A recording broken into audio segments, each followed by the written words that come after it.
Good morning and welcome to another episode of Why Wednesday.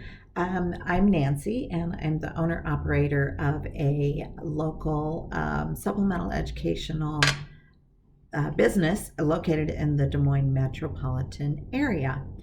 Instead of being a traditional tutor, I actually look at the underlying brain skills that a person has and evaluate those and determine whether or not there are any weaknesses that might be leading to academic, not failure, but academic struggles. And then I can deliver a test or a program that will strengthen those areas, leading to better performance in the classroom and in life.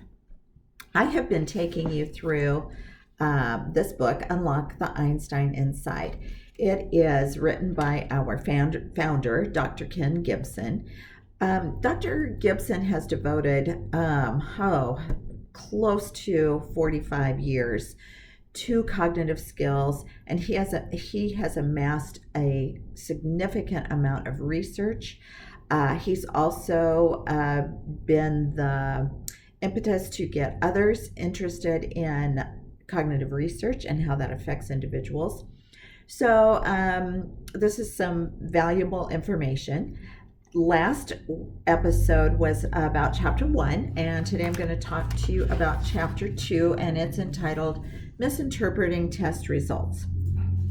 So what typically happens when a child is struggling in school, teachers and the entire school system amass forces and do what they can for the child. They often will, if the struggles do not dissipate, they request testing. And what they tend to rely on is academic testing. This testing tells what your child knows, typically in comparison to their peers, which is valuable information. However, this can be somewhat misleading because the reasons why the child is struggling may be due to a weak cognitive area, something that is not uncovered during academic testing. So, for example, tests of achievement measure stored knowledge.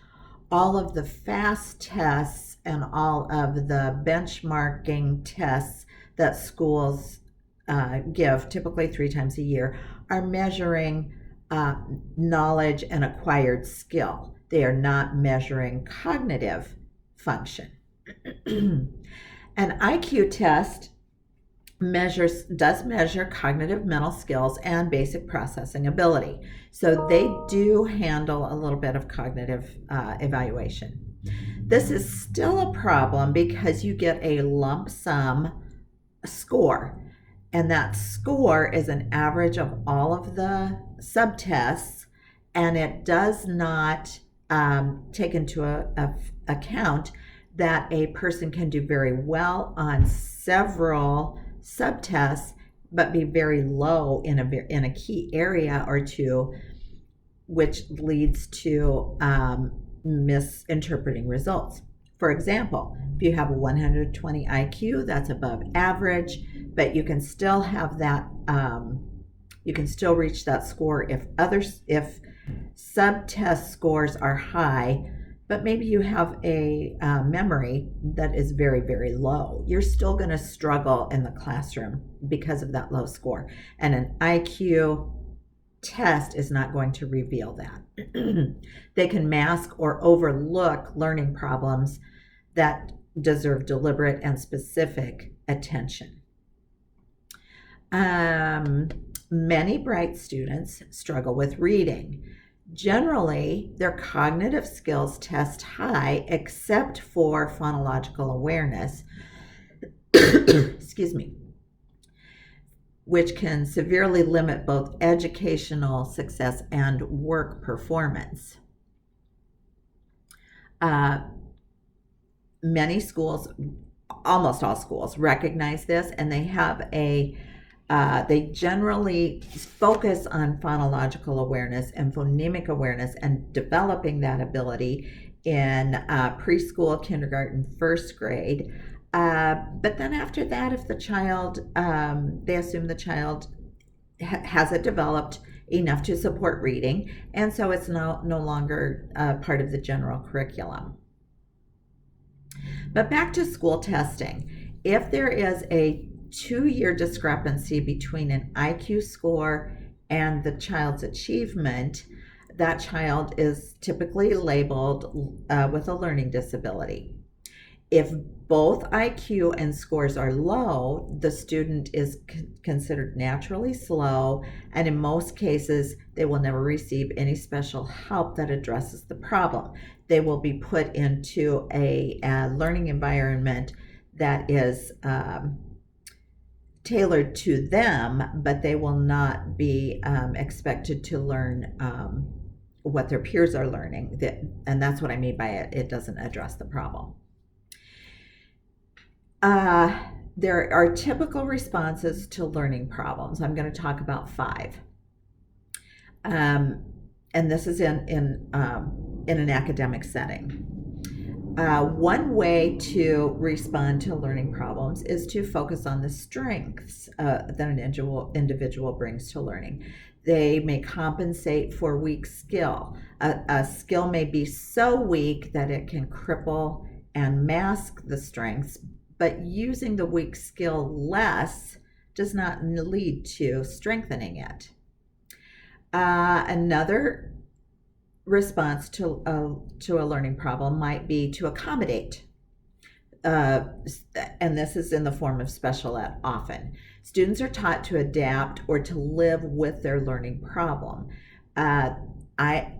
This results in lowered expectations for that individual. Tutoring is often recommended, and this is just extra help with an academic subject area, and this can work well. There are some instances where tutoring is the thing that has to happen. I, as a cognitive development specialist, can help you work through that. Is tutoring necessary, or is cognitive development necessary? I can help you manage or work through that question.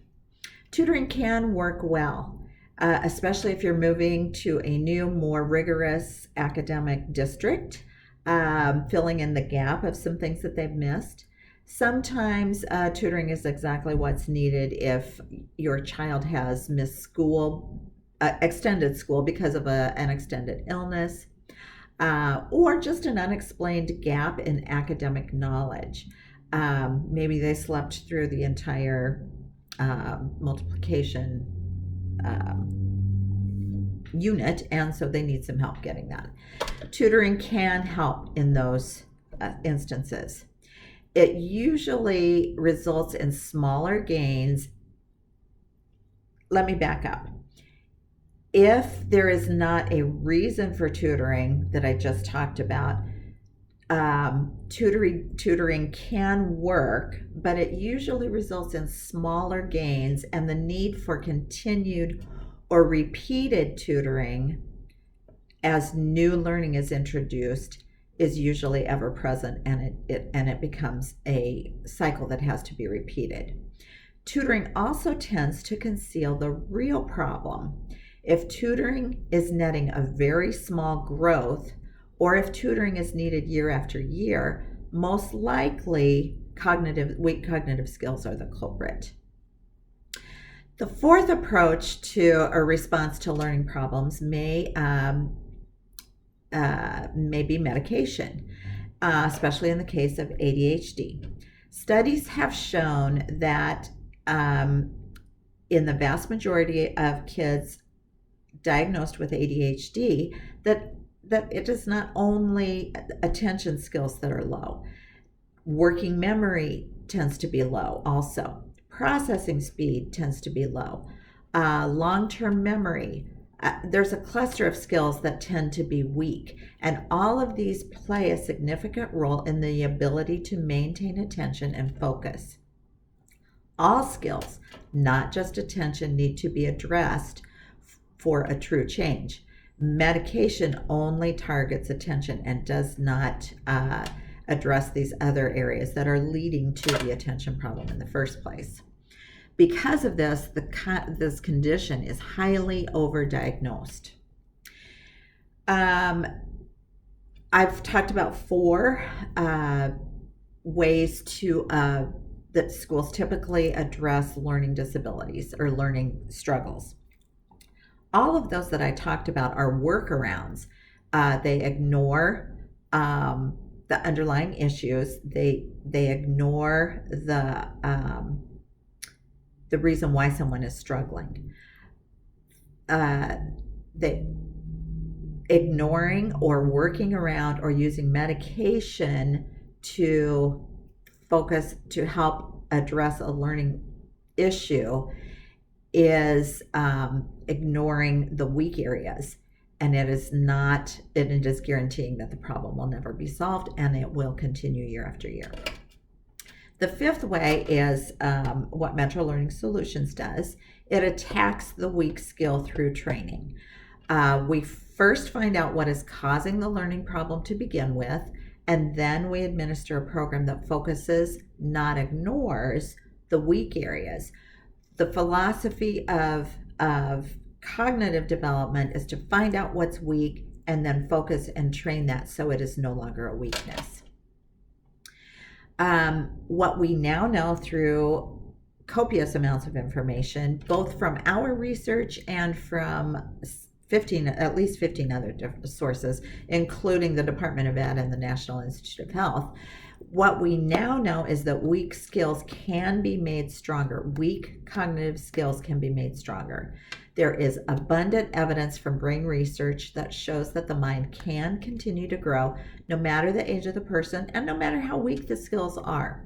So that's a summary of Chapter 2. Next time we're going to cover Chapter 3, and that's going to tell you a little bit more about what cognitive skills are, understanding learning difficulties. By the way, if you would like this book, get in touch with me. I can give you a free download. I also have a few copies left that I'd be glad to hand out to you. So just give me a call, 515-523-0980. And I love to talk about what I do and the changes I can make in people's lives. So that's our episode of Why Wednesday. Check back next week. Thanks so much.